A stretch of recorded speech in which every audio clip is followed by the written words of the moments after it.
glasses off, huh? Yeah, you're good. You can have your glasses on or off, whichever works for you. Okay. I want you to feel comfortable. Whoa.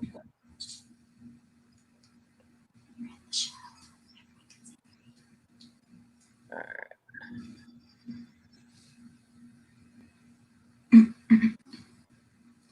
She's not gonna really ask me. Cool.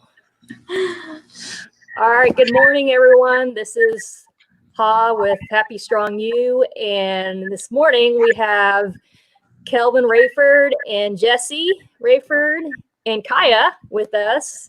Family.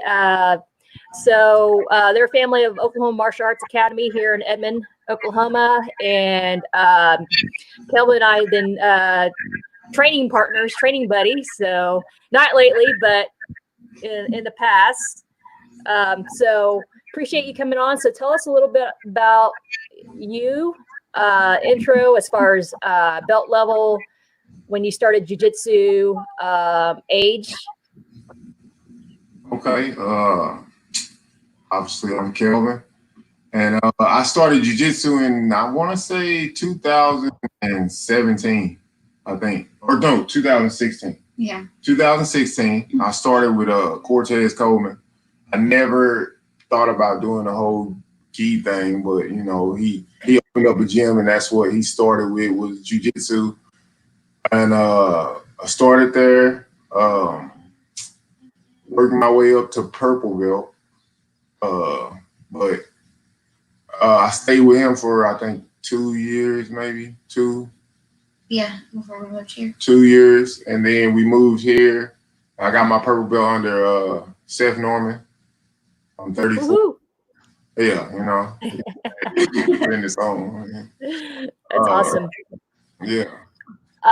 So what it's like your good morning, Opoku. We got Opoku on here. So what's like when you first came to OMA, what's like your first impression of the people in there and the environment, the coaches, myself?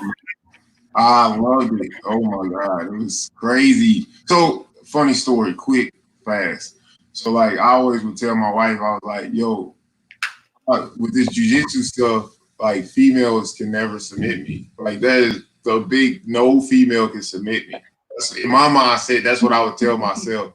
And then I came to OMA and I met you, Brittany, Julia, and somehow I was getting subbed. And Janie.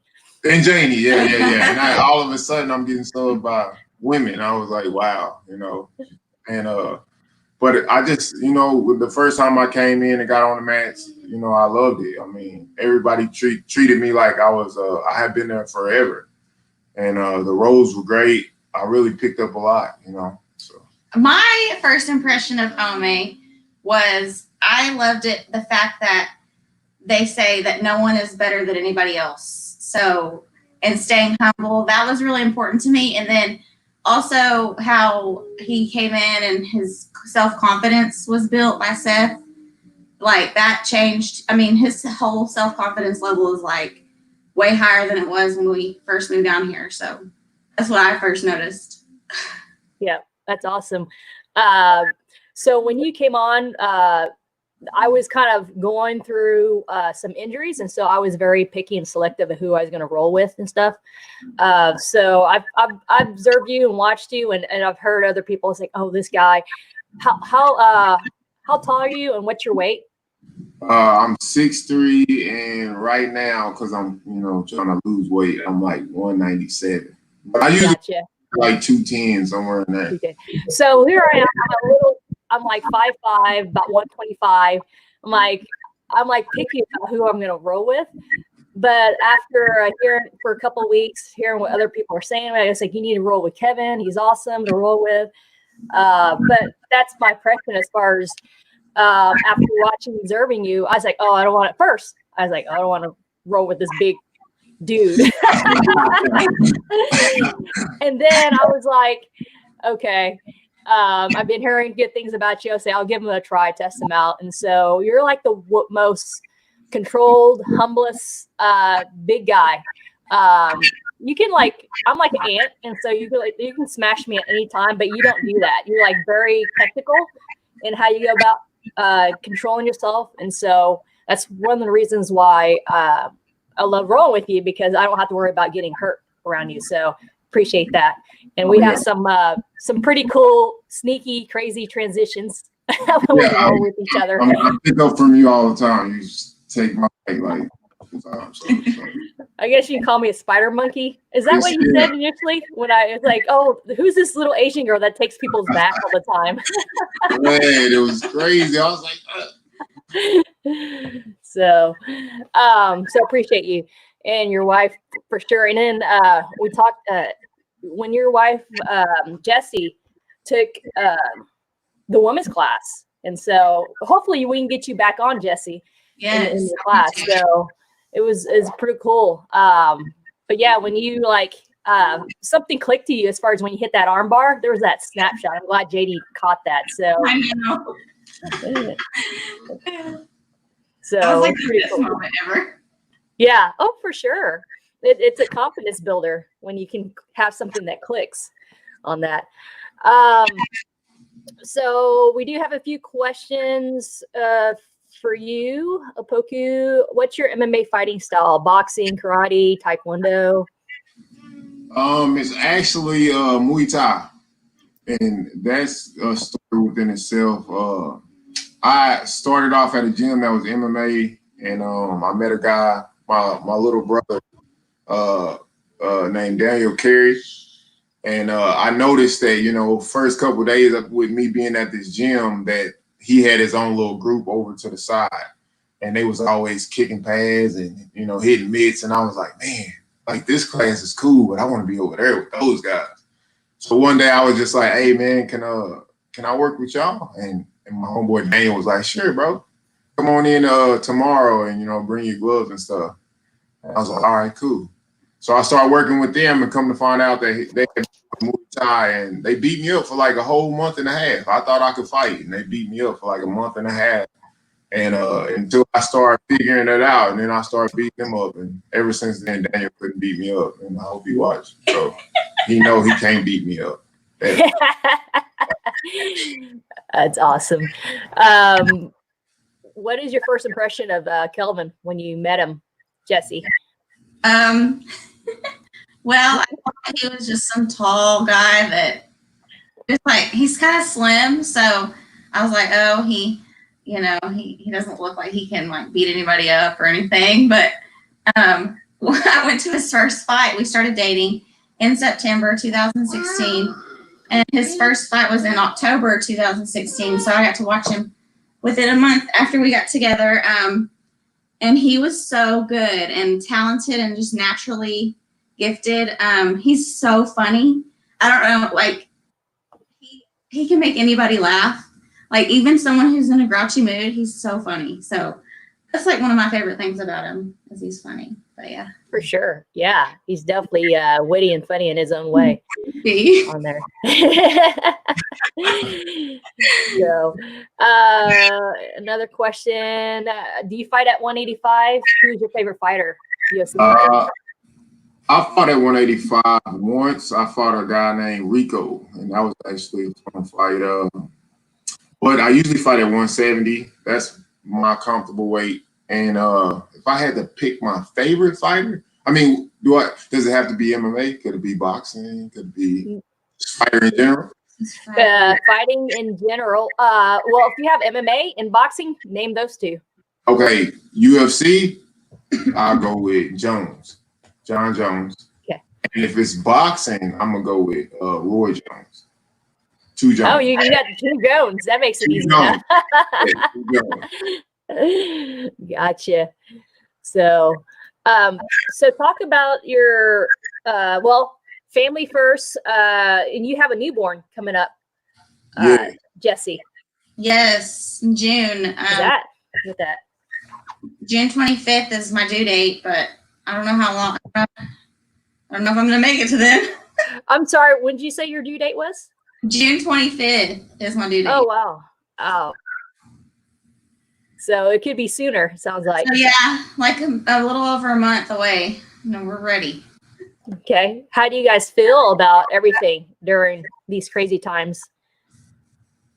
I was a little nervous at first because I heard that they won't let anybody in with you. And with Kaya, our first, he was really supportive in there, and he like stayed awake, and the whole time I would take a nap and he would like stay awake, and he was just really supportive in there. And so when I first heard they were not allowing anybody in, I got a little nervous because I was like, I don't want to, because he like held my hand and like rubbed my back, and I kind of need that support a little. I mean, most mothers do, you know, when you're birthing a child, they need a support system there. So, but my hospital assured me that he'll get to go in with me. Now, the little Kaya over here, she probably won't get to go in, but they're hoping things change by then, though. So, yeah. And how old is Kaya? She is 2. Nice. Yeah, so how's she been within the well, they call it terrible 2 stage? How's that been for you guys? The reaction. She's good a lot of the times, but she's starting to get kind of sassy to where she'll say no, or she'll like correct me when I'm wrong. Like last night she showed me a vegetable toy, and she's like, Mama, what's this? And I said, oh, it looks like a pea, because it was far away. She said, no, it's a green bean. I was like, okay, sorry. But yeah, you know a lot. I love it. Love her sassiness. Hold on, question here. 200 to 170 is quite a drop. You said 170 or 175? Yes, 170. Okay. 170. Gotcha. How do you make that cut? I was blessed enough to have Julia and Cody, and they helped me like so much. You know, they literally write out what I need to do, and his diet is different. His whole diet's different. And then, you know, he sweats a lot towards the end of his weight cut. He'll get in the sauna, get in the hot tub, and just like sweat 10 pounds off at once. Yeah. It sounds like Julia and Cody has it down to science. Julia is a UFC. Julia Avila is one of our teammates, and she fights in the UFC. So, but she has that, and her husband Cody, they have that down to science for our athletes and our training partners up here in OMA. What advice would you give extreme weight cutters? Don't be cheating.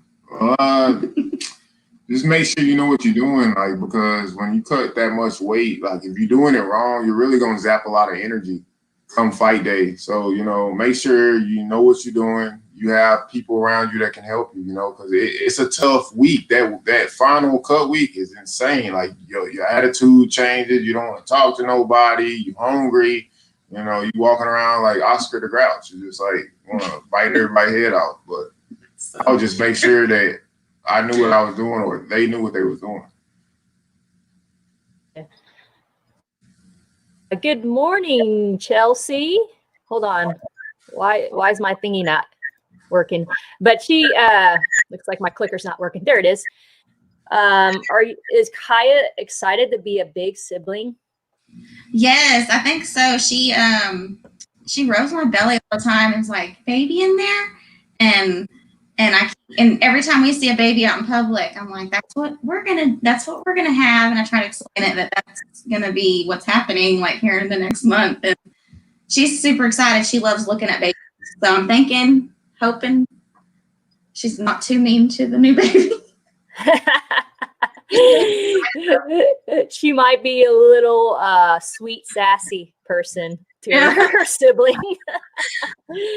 So it's like, my mama, it's a sweet, sassy approach. I'm a sweet, sassy sister. Now, is it going to be a boy or girl? I'm sorry, I didn't ask. It's another girl. Yeah. Oh, okay. That's 4 girls. Whoa. That's awesome. For sure. So talk about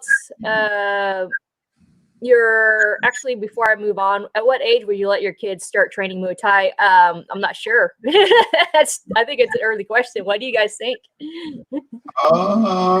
I mean, whenever they ready. I got my 7-year-old. She is kind of like she don't know what she want to do. She just, but and then my 4-year-old, she just mean. She'll just punch, throw stuff at people. She one of the meanest people I know. I need to start her now.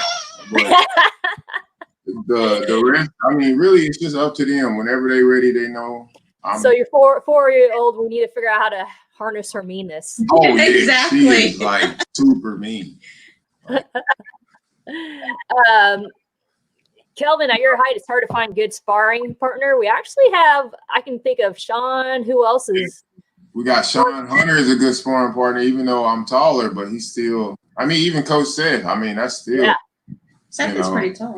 But I look at it like this, even if I spar against somebody that's shorter, I mean, it's always a good look for me because now it's a different body type, so it's like giving me a new look.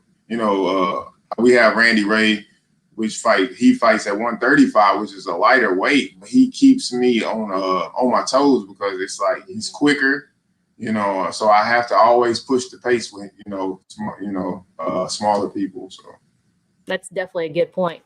For sure, because everyone's going to give different looks and moves, and so that's a good variety for sure. Yeah, even with you, I mean, I can't just sit there and like I would get nothing out of trying to go with you and try to like use muscle. So I love rolling with you because we just flow and it's all technique. I get beat, you out technique me. But. I appreciate it. I think before the quarantine, I actually kind of. If I sound like I'm bragging, I apologize. I think I got a heel hook off of you or something. I'm a leg locker. I think you did. So I was trying to figure out how to leg lock a tall guy with long legs. So figuring out how to transition and control someone big for me is exciting for me to, especially for someone like you, to figure out games because I'm learning how to control front headlocks with you. Understanding how to control the shoulder, front headlocks, and then controlling the legs with bigger guys and transitioning. If you don't give me your legs, then I'll go for your back, go for your head. It just going back and forth. So something I'm learning from you. So I appreciate you being an awesome training partner to learn off each other on that. So when talk about your when you're going with your martial arts journey, whether it's jiu-jitsu or MMA, how your emotions and mindset has evolved from start till now. So when I first got into it, I got into it, to be honest, 100%. I started because I wanted to just learn how to defend myself and my family. And, I started doing the amateur Muay Thai, and I think I had like 15 fights as an amateur. And I was just doing it, just like I said, just to learn how to defend myself. And then I met Cortez, and he was like, hey, man, you need to start making some money. You're too old to just be out here fighting for free. So I went pro with no amateur MMA fights. So, and at first, I was always told, like, you got what it takes to be great. I really didn't see it as much as other people would see it, So I kind of took fights here and there. I won some fights, lost some fights, learned in between. And then I moved down here to Edmond, and I met you guys.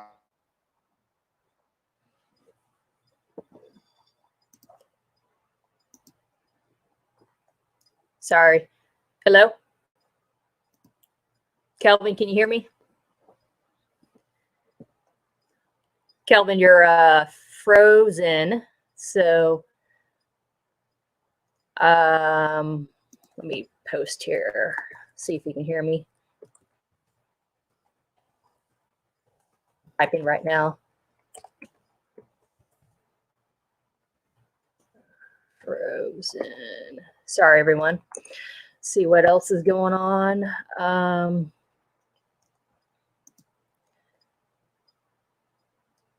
Nice typing for me.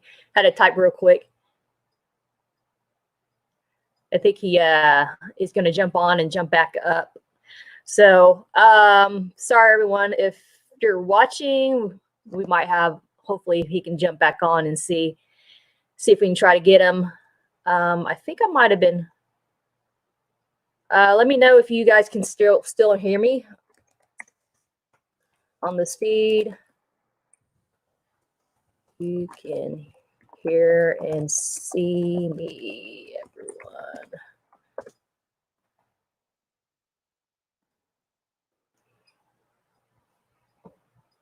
Okay, cool. Thank you, Apoku.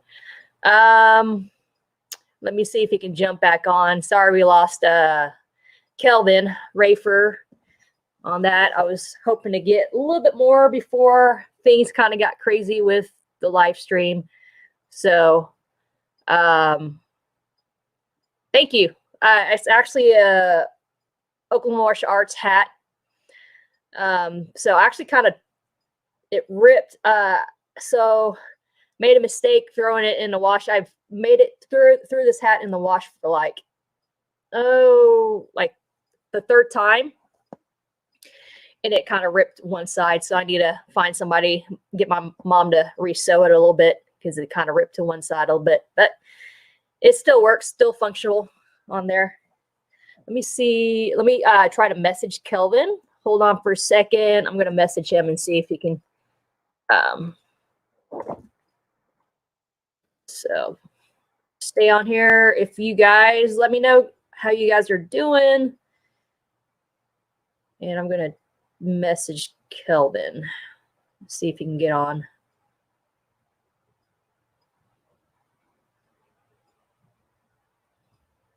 Kelvin.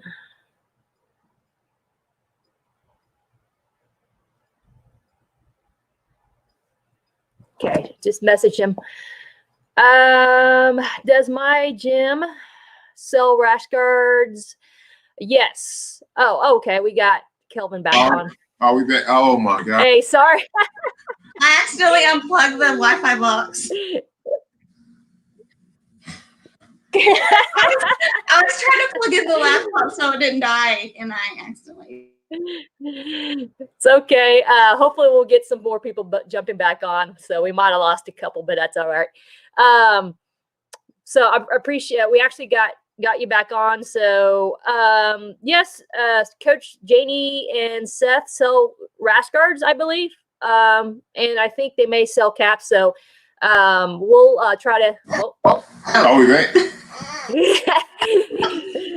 Did you sneak back over there, Jesse? Oh man, I'm trying to sabotage me. Man. Okay, so yeah, we'll try to get some information for you on any apparels and gears that our gym sells. So for sure, we need to post that for you guys. Jazzy and Chelsea for sure. So you're talking about your emotions and mindset evolving throughout your martial arts career. Right. Yeah. So go ahead. Like, what was I talking about? Seth. Okay, yeah. So he just like really helped me.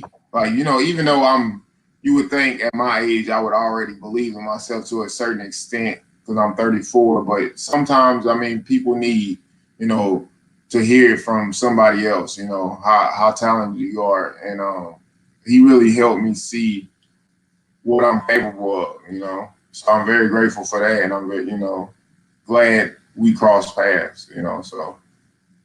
I also feel like, sorry, I'm going to butt in. I also feel like the support from the gym, everybody at the gym at his fights, I mean, you see the outcome, at the numbers of people who come to support when people fight. And I think that is another, like, confidence builder almost. It makes him, like, be, like, super pumped that he's like super pumped because he's got so many people there saying, you can do it, you know, so that helps him a lot too.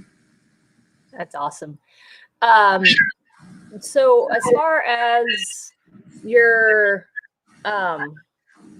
fights from, I'm just curious because I'm not a MMA fighter, but me, like if you're going to talk about someone just starting out the fight, what was your mindset and motion on that first fight, MMA fight? My very first fight, oh man, it was just like adrenaline, like nervousness. My nerves were bad when I was walking out to the cage. You know, I was always worried about like what would people think of me if I lost my very first pro fight. And you know, but once that bell rung and he came, like we started coming towards each other, that's when it got real. It was like, you know, it don't even matter now. We just got to go out here and get it. So, you know, it's always nerve breaking on that first one. Yep.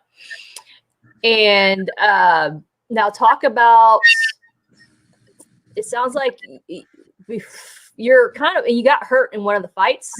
I think I recall are you talking about that, or Jesse? And you're talk about your emotions and nervousness as him being a fighter and being in the cage. So I know he's really good. I know he's super talented. He's, I mean, he's usually never he's hardly ever an underdog. Like, you know what I mean? Like, oh, he's going to lose. Everybody's thinking he's going to lose. So I know I go in there knowing he's good, but there's always a chance you can get caught by something. And him getting hurt is what scares me. Like, is he going to, you know, get a concussion? Is he going to get like a broken rib? Like small things like that. So if every fight he comes out and every single fight, I get like super emotional as he's walking out. Like when he's walking out, I'm like I'm trying to like calm myself, but I'm also like really anxious. But then as soon as he gets in the cage, I'm like, oh, he's got this. Like, so yeah, it's a roller coaster kind of. It's like up and down. So you got hurt in one of the matches, Kelvin, correct? Or fights? Yes. Okay. So how'd you overcome that from where you are right now? Because that's just kind of nerve-wracking, I would think. It is. Try to get out. My first, well, I say this is my second loss was to Matt Dixon. Very good, talented fighter, and I think he's undefeated right now. And he was the very first person to ever cut me open. He cut my forehead right here, and then cut me under my eye. And you know that loss really it bothered me a little bit because you know I've never been done that way. So it almost you know made me sit back and think, okay, what am I doing? What am I doing wrong? What do I need to be doing? You know, and it really I don't know. Like I kind of took a break for a little bit before I stepped back in the cage, and I just had to reassess everything. But you know, it definitely made me stronger, made me understand what I did wrong and what I needed to work on. So, you know, even with loss and being hurt, sometimes it helps. So, yeah. And then you under Ome and Coach Seth, you've had 3 pro fights, or is it 2? 2. 2? Okay. Yeah. Okay, so talk about those 2 fights, how that came down, because I know it was successful, and I remember your first fight. You ended up winning, sweeping them over with the Kimura. Yes. And then I can't remember, was it rear naked choke that you? Rear naked choke, yeah. Okay, so talk about that, and then your next fight, because the next fight was just like amazing. So let's talk about those 2 fights. That fight, you know, 185 fighting Rico, you know, that was pretty fun. You know, we had been working Jiu-Jitsu since I came to OMA. You know, I felt really comfortable no matter, you know, I already felt comfortable standing, you know, so really refining my ground game was dope coming to OMA, just rolling with everybody. I try to sponge from everybody, you know, because not only is Seth being our professor, learning from him, but I pick up from everybody I roll with. You know, it's something that somebody does to me, and I'm like, ooh, I can do that too. You know, so I always pick up from everybody. So like when I fought him, I felt very comfortable. You know, I actually thought I had him done with the first punch because he kind of went out. and tried to go for a takedown. But when we hit the ground, I was like, okay, I'm good here too. And I ended up pulling off the rear naked choke. So that was a good fight for me. And then Jerry McLaughlin, I think his name is. And he started off with like some internet beef, and he was like saying he was gonna knock me out and this and that. And I'm not one to talk smack on Facebook or anything like that. I just let what I do in the gym talk for me when I get in the cage. And that fight was fun. We started off, and he landed a pretty nice leg kick, and we went back and forth for a little bit. But then I seen an opening as I pushed him back to the cage, and it just happened. I got a first round knockout. So man, that was awesome. That was like magic. I was like, holy cow, who is this guy? That's awesome. So one of the things that you'll definitely get over at OMA is they'll definitely help with your jiu-jitsu and ground game within the MMA. And so that's something I've seen fighters evolve into and has looked for Coach Seth and Janie for over there. Mm-hmm. Let me scroll back. So I'm going to scroll back to some of the questions. Sorry, Opoku or Jazzy, I'll get to your question. How many people are in your training camp? Do you sometimes visit other schools to prepare for fights? Okay. So my last 2 fights, we've been strictly OMA. I don't venture out or nothing like that.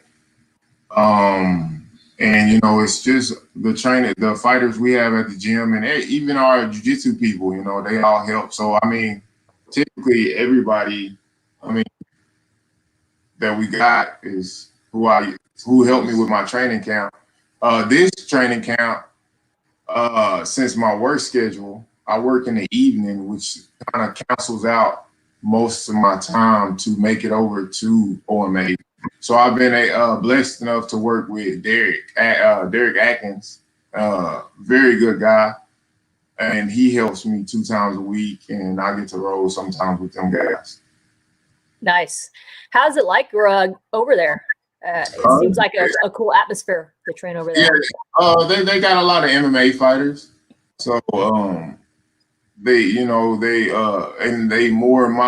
a lot of them that's bigger than me or my size or even smaller. We get some pretty good work in. Nice. Jazzy from Seattle says, my kids train BJJ Muay Thai. My 13-year-old has a goal to fight MMA. What advice would you give him? And what advice would you give me as his mom? I think MMA is dope. So like if that's something that you can tell your child has love for, most definitely get them training, get them in the right gym for that, and support them, be there for them. Because like my wife is saying, you want to start them early. I wish I had the opportunity at a young age to have gyms like this. They wasn't around when UFC and MMA, all that was still kind of brand new. So, to have an opportunity to put out something like that right now would definitely benefit them, So, and then just as a parent, just be there for them, making sure that they get what they need to be successful in something like this. Cool. Let's see here. Competed IBJJF. I don't think you have. Have you? No, I wish. There's a whole big thing with that, because the gym I came from before I came to OMA was we were under so I got my blue belt under Cortez Coleman, but the flag they flew was under Carlson Gracie Jr. So when I signed up for IBJ JF, we was under his flag. Yeah. So I never was able to change it in time to even get to compete. So I haven't, unfortunately, not to compete. But you've competed in other tournaments like AGF? Oh, yeah, plenty of AGFs. Like, I have plenty medals from that. Gotcha.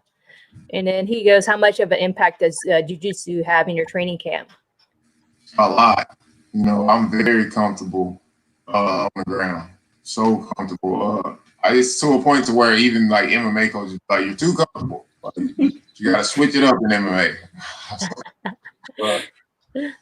Gotcha. Did you experience ring rust when you took a break? Is ring rust really a thing? I think You took a year off, didn't you? What is that? it Depends on the person. Yeah, it depends on the person. I mean, I felt like, coming back, I felt a little more hungry. Like I needed it. I didn't feel too much ring rust. Some people take breaks in between camps. I personally like to train every day. So, it is a difference. Some people say it ain't, but training, getting ready for a fight versus you training, like constantly training, once that training camp starts, it picks up to a higher level. So, but as far as ring rust, I don't think I had that much. Does trash talk get in your head, for example? No, you mean you just talked about that. How would you block those type of guys that's talking mess? I just don't even reply to them. I just look past them like, okay, well, we're going to see. Gotcha. Who is this? Is this your mom? Oh, that is definitely my mom. Morning, Dee. We love you guys. We love you. Awesome. So I know you are actually a humble person, but you're also a grinder. You're a person that is nonsense, like Coach Seth. And you're a grinder not only also in the sport, but also in life. So how are you able to juggle things right now within quarantine times, new baby coming up? How you guys are able to juggle things as a family? It is tough. I mean, trying to be there, to be able to have myself in every position and do it correctly. It's hard, trying to make sure I get up and go train and then still have enough time to be here for Jesse and then go to work. It gets stressful sometimes. But, I have to reassure Jesse that, what I'm doing is going to help in the long run. She might not see it today, but if it goes right, because the way I plan it in the long run, she'll be happy, Matter of fact, Seth wrote out, he had told me, look at it like a big timeline. We right here where it seemed like I'm going all the time. And I'm working and I'm working. Like right here, she don't understand this part. She like, you always with your friends and you train and you just having fun. And I'm trying to tell her, no, that's not fun. This is work. If I was clocked in at my job. But the end result, when she, whatever she may want to do, if I make it to the big show and she get what she want, then she'll understand that part, but she don't understand the grind at the moment. What's your take on everything, Jesse? Well, I do support him going to the gym all the time. However, I think it's more envy that he gets to go do, like he gets to go relieve. Well, I call it relieving his stress, like, because I feel like that is a stress reliever, is punching people and mowing, and me all day. I mean, I'm going to school, so I'm constantly in the books, constantly writing papers. And then I got this 2-year-old, and that's pretty much my day. So I think it's more, I'm like, man, I wish I could go like do something like that. But I'm almost done being pregnant. So I feel like after that, after I'm not pregnant anymore, I can go do some sort of something too. So. Yep. We'll get there on that. So, or Jesse, you can hit me up if you want, and we can do like a little Zoom fitness meeting or something like that. If you want it, I need that. Just message me, and we'll get something coordinated. So you can get a little bit of stress relief. It can be a little bit of jiu-jitsu moves, fitness moves, just stuff within that works within your pregnancy during the stages. Okay. Okay. Thank you, huh? No worries, for sure. We want to make sure you get your stress relief too. So I totally understand. There was a saying, it was like happy wife. It was like something like you don't when you have a happy wife, then you're not prone to want to kill your husband. So something like that. I can't remember. So I do go on walks most days, but with the quarantine, I don't get to do as much as I wanted to. Like I used to take Kaya to the park or to PetSmart or to the mall to play or whatever. But now it's like we're stuck at home, so we just walk around the block. That's pretty much my stress relief, and it's really not that much. I hear you. Well, we'll get hooked up. We'll get you taken care of. Sarah Winchester. Good morning, Sarah. Who's really the boss in the house, you or her?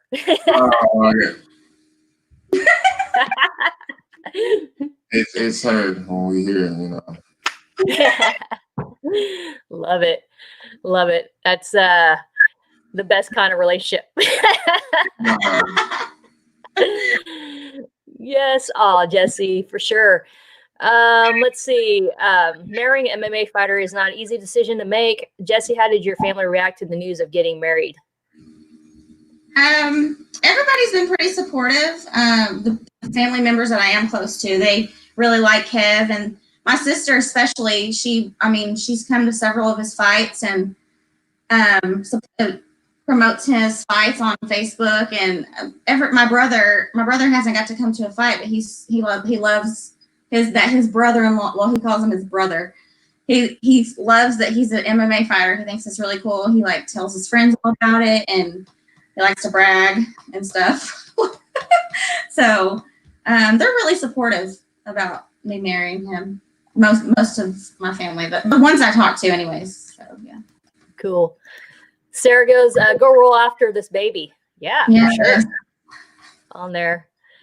I was thinking about that quote, but there was a different quote. It said something about killing husbands. So on there. She said, "Hey, Make." Cool. Let's see. We got some people saying hi. I don't know who that is. Do you know who? My other sister. Okay. That's probably who she's saying hi to for sure. Ed has 9 sisters. And I don't know if you know that already, but he has 9 sisters. So I have 9 sisters. Oh, I'm sorry. Sorry, you're breaking in and out. Say that again. Your sister. I said he has 9 sisters. So I have 9 sister-in-laws that I try to. Oh, wow. Yeah. He has you definitely know.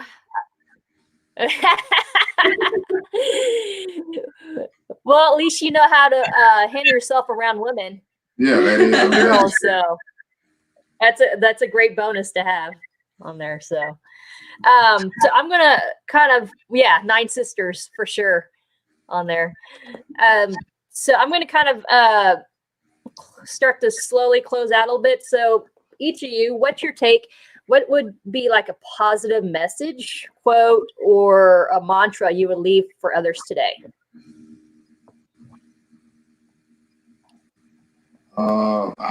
My favorite is if you believe it, you can achieve it. Whatever you put in your mind to do, you can. As long as you follow through with it, it can be done. Never let no one tell you can't be something. I was told, sometimes as a child, you wouldn't do this or you couldn't do that, but I'm a living example. It can be done. So gotcha. How about you, Jesse, as being a mom and a wife? Let me think. I feel like just always being supportive of other people's dreams. I don't ever like to tell people like you don't need to be doing that or you can't do that. I think that's being someone's support system is really important. So it's always important to have a support system, no matter who it is. You know, I think that's my main goal. For him, he just took my advice.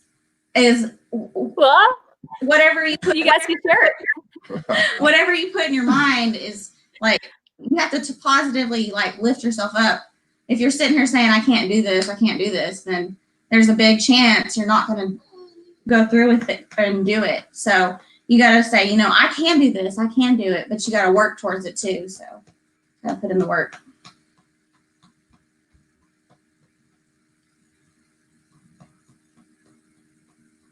Is she frozen? Okay.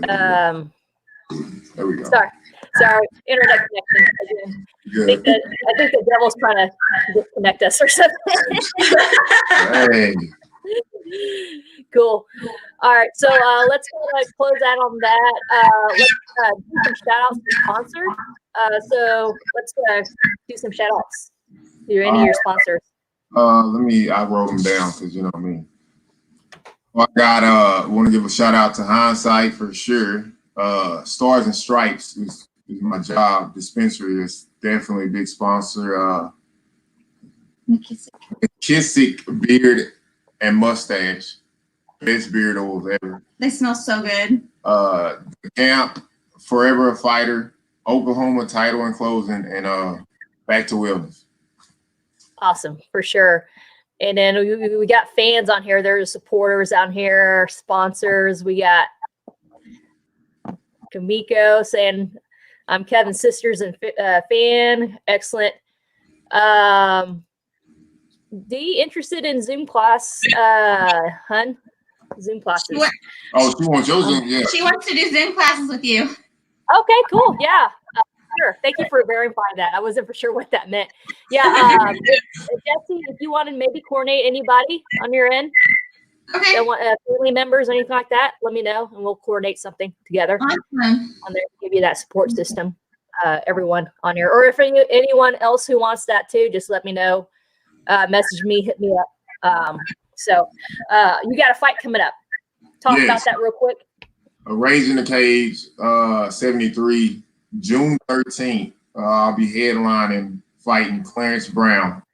Really game opponent. He's definitely down to fight anybody. I'm excited. I'm sure he's excited.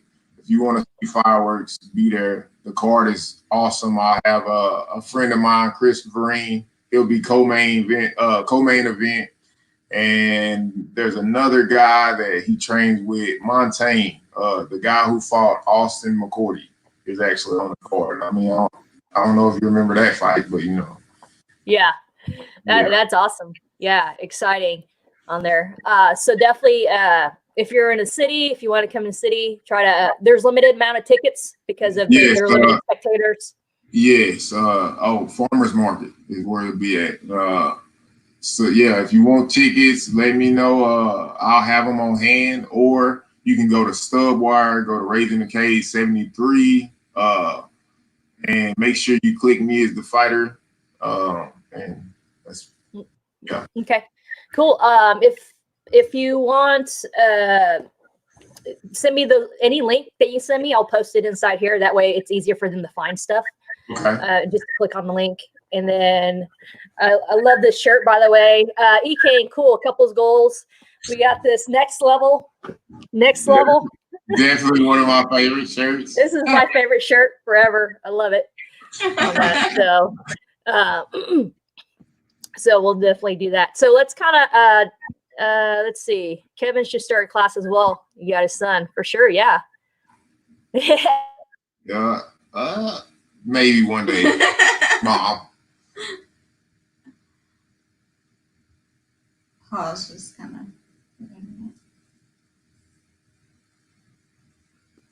Okay. Sorry. All right. Let's try to close out before we start to get kicked out. So you want to get Kaya in this dance out? Okay. Yeah. We're gonna do a little dance out. Where's she at? She fell asleep right here. Okay, it's all good. It's all good. All right, we're gonna dance out. Okay. All right. Let me know if you can hear this. Just It's that CMG crazy.